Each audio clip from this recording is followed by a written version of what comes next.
Hi നമസ്കാരം. നമ്മൾ കിടില സ്പോട്ടിൽ ചൂണ്ടിടാൻ വന്നേ കേട്ടോ. നിങ്ങൾ കാരി പിടിച്ചിട്ടുണ്ടോ? കഴിച്ചുകൊണ്ടിട്ട് എത്ര വലിപ്പമുള്ള കാരി പിടിച്ചിട്ടുണ്ടാവും? ചെറുതൊക്കെ അല്ല, ഞാൻ സാധനം കാണിച്ചത് ഇപ്പം കിട്ടിയത്. നമ്മുടെ സിനോ ഉണ്ട്, നമ്മുടെ ഗിരീഷേട്ടനുണ്ട്, പിന്നെ എൻ്റെ ചങ്ക് ആശാനായിട്ടുള്ള നമ്മുടെ മനുചേട്ടനുണ്ട്. കണ്ട മനുചേട്ടൻ ഒന്നും.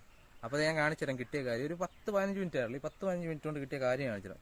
ചെറിയ കാര്യം കേട്ടോ, വളരെ ചെറിയ കാര്യം. നിങ്ങളൊക്കെ പിടിച്ചതിനെക്കാട്ടി വളരെ ചെറിയ കാര്യം കാണിച്ചിടുമ്പോൾ കിടക്കണ കണ്ടോ സാധനം. എൻ്റെ കൈ ഒരു കാരിയുടെ നീളം നോക്കിക്കൊണ്ടോ. എൻ്റെ കൈയും കാരിയുടെ നീളം, എൻ്റെ കൈയുടെ ഈ ഒരു നീളമുണ്ട് ഒരു കാരിക്ക്. കണ്ട കിടക്കുന്നുണ്ടോ സാധനം? കിടില സാധനം, ഒരു രക്ഷയില്ല സാധനം. കണ്ട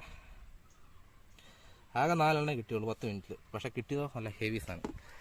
ഇതിൻ്റെ ഫുള്ള് നമ്മുടെ ചാനലിൽ വരുന്നുണ്ട്. ചാനൽ സബ്സ്ക്രൈബ് ചെയ്തുകൊണ്ട് ഇപ്പോൾ തന്നെ സബ്സ്ക്രൈബ് ചെയ്തിട്ടോ. അപ്പോൾ കിടിലം വീഡിയോസ് വേറെ ഇട്ടുണ്ടാക്കി കണ്ട് സെറ്റായിട്ടിരിക്കുമ്പോഴത്തേക്ക് ഞാൻ ഈ വീഡിയോ എഡിറ്റ് ചെയ്തിട്ട് നാളെ അപ്ലോഡ് ചെയ്തേക്കാം. Okay, by.